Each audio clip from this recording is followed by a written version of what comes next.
아침 햇살이 창문을 통해 스며드는 아파트 거실. 오늘도 여유로운 하루가 시작됩니다. 37년간 공무원으로 성실히 근무하다 은퇴한 민호는 이제 58살. 퇴직금과 연금으로 넉넉하지는 않지만 안정적인 노후를 계획하고 있었습니다. 거실 식탁에서 아침 식사를 하며 아내 순이와 대화를 나눕니다. 결혼한 지 30년이 넘은 부부의 일상적이면서도 따뜻한 모습입니다. 오늘 날씨가 참 좋네요. 오랜만에 공원 산책이라도 할까요? 그러게요. 요즘 집에만 있으니 답답하기도 하고 예전에는 출근하느라 바빴는데 이제 시간이 너무 많아서 오히려 어색해요. 적응하는데 시간이 걸리겠지만 이제 우리만의 시간을 가질 수 있잖아요. 그동안 못했던 일들도 하고. 맞아요. 그런데 가끔은 뭔가 의미 있는 일을 하고 싶다는 생각도 들어요. 그냥 시간만 보내는 것 같아서. 민호는 신문을 펼쳐보며 경제면을 유심히 읽습니다. 주식시장 소식, 부동산 동향, 각종 투자 상품 광고들이 눈에 들어옵니다. 평소 관심 없던 분야였지만 은퇴 후 시간이 많아지면서 자연스럽게 관심을 갖게 된 것입니다. 요즘 주식하는 사람들이 많더라고요. 신문에도 투자 관련 기사가 이렇게 많고. 우리는 그런 거 모르니까 건드리지 말아요. 안전하게 예금만 해도 충분해요. 그렇긴 하지만 요즘 금리가 너무 낮아서 돈이 제대로 안 불어나요. 물가는 계속 오르는데 그래도 이를 위험보다는 안전한 게 낫지 않을까요?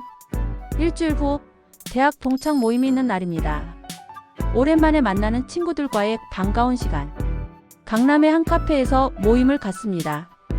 동기들은 대부분 은퇴했거나 은퇴를 앞두고 있는 상황입니다. 민호야, 은퇴 생활은 어때? 적응 잘 되고 있어. 아직 적응 중이에요. 시간은 많은데 뭘 해야 할지 모르겠더라고요. 나도 그랬어. 처음에는 답답하기도 하고. 그런데 요즘은 나름 재미있게 지내고 있어. 뭘 하시는데요? 투자를 좀 하고 있어. 주식도 하고 펀드도 하고. 생각보다 재미있더라고. 민호의 관심이 집중됩니다. 평소 신중한 성격의 동기가 투자를 한다는 것이 의외였습니다. 투자요? 위험하지 않나요? 물론 위험은 있지. 하지만 요즘처럼 저금리 시대에는 어쩔 수 없어. 예금 금리로는 물가 상승률도 못 따라가잖아. 그렇긴 하지만 잘못하면 원금도 잃을 수 있잖아요. 그래서 처음에는 소액으로 시작하는 거야. 나도 처음에는 500만 원 정도로 시작했어. 그런데 생각보다 수익이 괜찮더라고. 얼마나 벌었는데요? 지난 1년 동안 한 30% 정도? 예금 금리보다 훨씬 좋지. 민호는 깜짝 놀랍니다. 예금 금리가 연 2%도 안 되는 상황에서 30% 수익은 놀라운 숫자였습니다. 어떤 투자를 하신 건가요? 여러 가지지. 주식도 하고 요즘 괜찮다는 해외 펀드도 하고. 특히 최근에 시작한 투자가 정말 괜찮아. 한 달에 10%씩 수익이 나고 있어. 한 달에 10%요? 그럼 1년이면 100%가 넘지. 물론 계속 그럴 순 없겠지만 지금까지는 정말 좋더라고. 그런 투자가 있다면 저도 해보고 싶은데요. 그럼 소개해줄까? 내가 하고 있는 투자사 담당자 있거든. 믿을만한 곳이야. 집으로 돌아가는 길.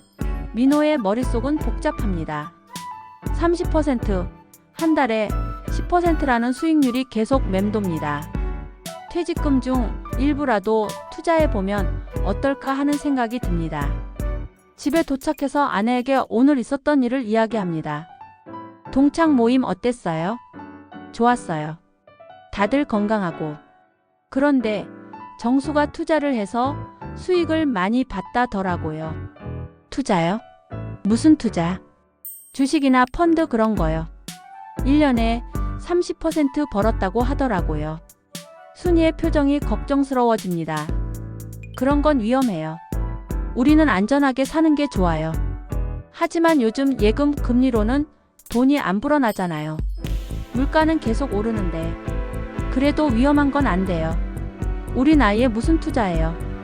아주 위험한 걸 하자는 게 아니라 안전한 것만 조금씩 해보자는 거예요. 며칠 후 민호는 동창의 소개로 투자 상담사를 만납니다. 강남의 한 사무실. 깔끔하게 정리된 공간과 친절한 직원들이 신뢰감을 줍니다. 안녕하세요. 정수 씨가 소개해 주셨다고 들었습니다. 네, 맞습니다. 투자에 대해서 잘 모르는데 상담받고 싶어서 왔습니다. 처음 투자를 시작하신다면 안전한 상품부터 하시는 게 좋겠네요. 우선 이 상품부터 보시죠. 상담사가 보여준 자료에는 안정적인 수익률을 보장한다는 펀드 상품이 있었습니다. 연 15% 정도의 수익을 기대할 수 있다고 합니다. 연 15%면 예금보다 훨씬 좋네요. 네, 물론 투자이기 때문에 변동성은 있지만 지금까지 안정적인 수익을 보여주고 있습니다. 최소 투자 금액이 어떻게 되나요? 이 상품은 500만 원부터 가능합니다. 민호는 고민합니다. 500만 원이라면 퇴직금에 비해 작은 금액이지만 그래도 적지 않은 돈입니다. 한번 생각해보고 연락드리겠습니다. 집에 돌아와서 아내와 상의합니다. 투자 상담 어땠어요? 생각보다 괜찮더라고요. 연 15% 수익을 기대할 수 있다고 하네요. 그래도 위험한 거 아니에요? 500만 원 정도로 시작해보면 어떨까요? 퇴직금 전체가 아니라 일부만. 순이는 여전히 걱정스럽지만 남편의 의지가 굳은 것 같아 더 이상 반대하지 않습니다. 정말 안전한 거 맞죠? 네, 확인해봤는데 믿을 만한 곳이에요. 일주일 후 민호는 500만 원을 투자합니다. 생전 처음 하는 투자라 마음이 설렙니다. 매일 스마트폰으로 투자 수익률을 확인하는 것이 새로운 일상이 됩니다. 한 달이 지났습니다. 놀랍게도 투자금이 570만 원이 되었습니다. 14%의 수익률입니다. 민호는 기뻐하며 아내에게 소식을 전합니다. 여보, 투자한 돈이 벌써 70만 원 늘었어요. 정말요? 한 달 만에요? 네, 14% 올랐어요. 예금 금리로는 1년 걸릴 돈을 한 달에 번 거예요. 순이도 놀랍니다. 남편의 선택이 옳았던 것 같습니다. 그럼 더 투자해보면 어떨까요? 아직은 조금 더 지켜보죠. 성급하게 하면 안 되니까. 하지만 민호의 마음속에는 욕심이 생기기 시작했습니다. 500만 원으로 70만 원을 벌었다면 2천만 원이면 280만 원을 벌 수 있다는 계산이 섭니다. 두 달째 투자금은 600만 원이 되었습니다. 20% 수익률입니다. 민호의 자신감은 하늘을 찌릅니다. 동창에게 전화를 겁니다. 정수야, 투자 정말 잘 되고 있어. 고마워. 그렇지? 내가 뭐라고 했어? 요즘 그런 기회가 많지 않거든. 혹시 더 좋은 상품 있으면 알려줘. 그럼 좀 더 공격적인 상품도 있어. 수익률이 더 높지. 하지만 위험도 조금 더 높고. 어떤 건데? 해외 선물 투자인데 한 달에 20% 정도 수익이 가능해. 물론 위험하긴 하지만. 한 달에 20%라는 말에 민호의 심장이 빨리 뛰기 시작합니다. 그런 상품도 있구나. 나중에 자세히 알려줘. 그날 저녁, 가족이 모여 저녁 식사를 합니다. 대학생인 아들 준서도 집에 와 있습니다. 아버지, 요즘 투자하신다면서요? 응, 조금씩 해보고 있어. 생각보다 괜찮더라. 위험하지 않아요? 주변에서 투자하다가 손해본 사람들 많다던데. 조심스럽게 하면 괜찮아. 너무 욕심내지 않고. 아내 순이도 걱정을 표합니다. 요즘 너무 투자에만 신경 쓰시는 것 같아요. 스마트폰만 계속 보고 수익률 확인하느라 그래요. 신경 쓸 만하잖아요. 그래도 너무 깊이 빠지지는 마세요. 알고 있어요. 적당히 할게요. 하지만 민호의 마음속에는 이미 더 큰 투자에 대한 욕심이 자라고 있었습니다. 일주일 후 민호는 투자 상담사에게 전화를 겁니다. 안녕하세요. 혹시 수익률이 더 높은 상품이 있을까요? 아, 더 공격적인 투자를 원하시는군요. 물론 있습니다. 하지만 위험도도 높아집니다. 어느 정도인가요? 한 달에 15%에서 20% 정도 가능하지만 손실 위험도 있습니다. 최소 투자 금액은 어떻게 되나요? 이 상품은 5천만 원부터 가능합니다. 5천만 원이라는 숫자에 민호는 잠깐 망설입니다. 하지만 지금까지의 성공 경험이 망설임을 이깁니다.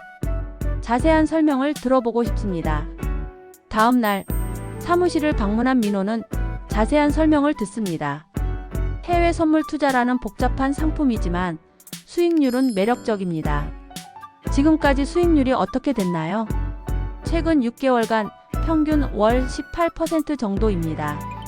물론 변동성은 있지만 18%면 1년에 이론적으로는 그렇지만 복리 효과까지 고려하면 더 높을 수도 있습니다. 민호는 점점 매혹됩니다. 퇴직금 5억 원 중 절반인 2억 5천만 원을 투자하면 한 달에 4,500만 원을 벌 수 있다는 계산이 나옵니다. 조금 생각해보고 연락드리겠습니다. 집에 돌아와서 고민에 빠집니다. 5천만 원은 결코 적은 돈이 아닙니다. 하지만 지금까지의 투자 경험을 생각하면 충분히 가능해 보입니다. 아내와 아들에게는 말하지 않고 혼자 결정하기로 합니다. 가족들이 걱정할 것이 뻔하기 때문입니다. 며칠 밤을 고민한 끝에 민호는 결정을 내립니다. 5천만 원을 투자하기로 한 것입니다. 투자 첫 주 수익률이 마이너스 5%를 기록합니다. 5천만 원이 4,750만 원이 되었습니다. 민호는 처음으로 불안감을 느낍니다. 상담사에게 전화를 겁니다. 이번 주 수익률이 안 좋네요. 괜찮은 건가요? 투자라는 게 원래 변동성이 있습니다. 장기적으로 보시면 됩니다. 하지만 처음부터 마이너스라니. 지난달 데이터를 보시면 첫 주는 항상 조정을 거칩니다. 걱정하지 마세요. 민호는 아내에게 말하지 않고 혼자 불안감을 견딥니다. 스마트폰을 자주 확인하지만 가족들 앞에서는 태연한 척합니다. 둘째 주가 되자 상황이 더 악화됩니다. 투자금이 4천만 원까지 떨어집니다. 20% 손실입니다. 민호는 패닉 상태에 빠집니다. 밤잠을 이루지 못하고 뒤척입니다. 아내가 눈치를 챕니다. 요즘 잠을 잘 못 자시네요. 무슨 걱정이라도 있어요? 아니에요. 그냥 잠이 안 와서요. 투자하신 것 때문인가요? 민호는 대답하지 못합니다. 어떻게 말해야 할지 모르겠습니다. 아무것도 아니에요. 걱정 마세요. 하지만 순이는 남편의 이상한 행동을 계속 지켜봅니다. 셋째 주 상황은 더욱 심각해집니다. 투자금이 3천만 원까지 떨어집니다. 40% 손실입니다. 민호는 더 이상 숨길 수 없다고 생각합니다. 그날 저녁 가족들에게 사실을 털어놓습니다. 사실 여러분께 말씀드릴 게 있습니다. 가족들이 심각한 표정으로 민호를 바라봅니다.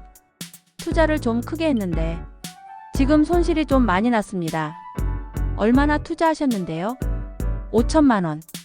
그런데 지금 3천만 원 정도밖에 안 남았어요. 순이와 준서는 충격을 받습니다. 5천만 원이요? 왜 그런 큰 돈을 혼자 결정하셨어요? 미안해요. 처음에는 잘 될 거라고 생각했는데. 아들 준서도 화를 냅니다. 아버지, 그런 큰 결정을 왜 혼자 하세요? 가족인데. 미안하다. 정말 미안해. 집안 분위기가 싸늘해집니다. 그동안 쌓아온 가족의 신뢰가 흔들리기 시작합니다. 넷째 주, 더 큰 충격이 기다리고 있었습니다. 국제 경제 상황이 급변하면서 민호가 투자한 상품의 가치가 폭락합니다. 3천만 원이던 투자금이 하룻밤 사이에 1,500만 원으로 떨어집니다. 뉴스에서는 관련 보도가 나옵니다. 어제 국제 선물 시장에서 대규모 손실이 발생했습니다. 많은 개인 투자자들이 피해를 본 것으로 알려졌습니다. 민호는 절망에 빠집니다. 5천만 원이 1,500만 원이 되어버린 것입니다. 70% 손실입니다. 상담사에게 전화를 걸지만 연결이 되지 않습니다. 사무실에 직접 가보니 문이 잠겨 있습니다. 민호는 이제야 자신이 사기를 당했다는 것을 깨닫습니다. 집에 돌아와서 가족들에게 상황을 알립니다. 더 나빠졌어요. 1,500만 원밖에 안 남았어요. 아내 순이는 눈물을 글썽입니다. 어떻게 이럴 수가 있어요. 그 많은 돈을. 아들 준서는 분노합니다. 아버지, 이제 어떻게 하려고 그러세요? 노후 자금이 다 날아갔잖아요. 정말 미안해. 내가 잘못 생각했어. 미안하다고 해서 돈이 돌아와요? 가족들 사이의 갈등이 깊어집니다. 며칠간 집안은 말없는 냉전 상태가 됩니다. 일주일 후 민호는 혼자 공원에 나가서 생각에 잠깁니다. 어떻게 이런 일이 일어났는지, 앞으로 어떻게 해야 할지 막막합니다. 그때 공원 벤치에서 만난 노인분이 말을 겁니다. 요즘 표정이 안 좋아 보이시네요. 무슨 걱정이라도 있으신가요? 민호는 자신의 상황을 털어놓습니다. 투자를 잘못해서 큰 손실을 봤습니다. 가족들에게도 미안하고. 아, 그러셨군요. 요즘 그런 일이 많더라고요. 저도 비슷한 경험이 있어서 이해합니다. 정말요? 어떻게 극복하셨나요? 우선 전문가의 도움을 받았어요. 혼자서는 해결하기 어려우니까. 노인분의 조언에 따라 민호는 재정 상담 전문가를 찾아갑니다. 정직하고 믿을 만한 전문가였습니다. 현재 상황을 정확히 파악해 보겠습니다. 남은 자산이 어느 정도 되나요? 퇴직금에서 1,500만 원 정도 남았고 예금이 2천만 원 정도 있습니다. 그럼 총 3,500만 원 정도네요. 적지 않은 금액입니다. 하지만 노후를 생각하면 부족하지 않나요? 지금부터 계획을 잘 세우면 충분히 안정적인 노후가 가능합니다. 전문가는 구체적인 재정 계획을 세워줍니다. 무리한 투자 대신 안전한 예금과 국채 위주로 자산을 재배치하는 것입니다. 앞으로는 절대 무리한 투자는 하지 마세요. 안전성이 최우선입니다. 네, 이제야 깨달았습니다. 집에 돌아와서 가족들과 진솔한 대화를 나눕니다. 여러분께 정말 죄송합니다. 앞으로는 이런 일이 없도록 하겠습니다. 순이가 먼저 말합니다. 이미 일어난 일은 어쩔 수 없어요. 이제라도 정신 차리시면 되죠. 아들 준서도 마음을 누그러뜨립니다. 아버지, 앞으로는 중요한 결정은 가족과 상의하세요. 그럴게. 앞으로는 투명하게 모든 것을 공유하마. 가족들은 서로를 이해하고 용서하며 새로운 시작을 다짐합니다. 몇 달 후 민호는 전문가의 조언에 따라 남은 자산을 안전하게 관리하고 있습니다. 무리한 투자 대신 안정적인 예금과 국채에 투자하며 평온한 일상을 되찾았습니다. 오늘은 가족들과 함께 공원에 나들이를 왔습니다. 오랜만에 보는 민호의 밝은 표정입니다. 아버지, 요즘 많이 밝아지셨네요. 그전에는 너무 욕심을 부렸나봐. 이제는 만족할 줄 알게 됐어. 아내 순이도 웃으며 말합니다. 이게 우리다운 모습이에요. 소박하지만 행복하게. 맞아요. 돈이 전부가 아니라는 걸 깨달았어요. 민호는 이 경험을 통해 중요한 교훈을 얻었습니다. 투자는 신중해야 하며 가족과의 소통이 무엇보다 중요하다는 것을. 그리고 진정한 행복은 욕심을 부리는 데 있지 않고 현재에 만족하며 사랑하는 사람들과 함께하는 데 있다는 것을 깨달았습니다. 벤치에 앉아 가족들과 도시락을 나누어 먹으며 민호는 생각합니다. 비록 큰 손실을 봤지만 더 소중한 것들을 지킬 수 있었다고. 가족의 사랑과 신뢰, 그리고 평온한 일상이 진정한 부라는 것을 이제야 알게 되었다고. 해가 서쪽으로 기울어가는 공원에서 민호 가족의 웃음소리가 울려 퍼집니다. 비록 완전하지 않지만 다시 찾은 행복한 일상의 모습입니다.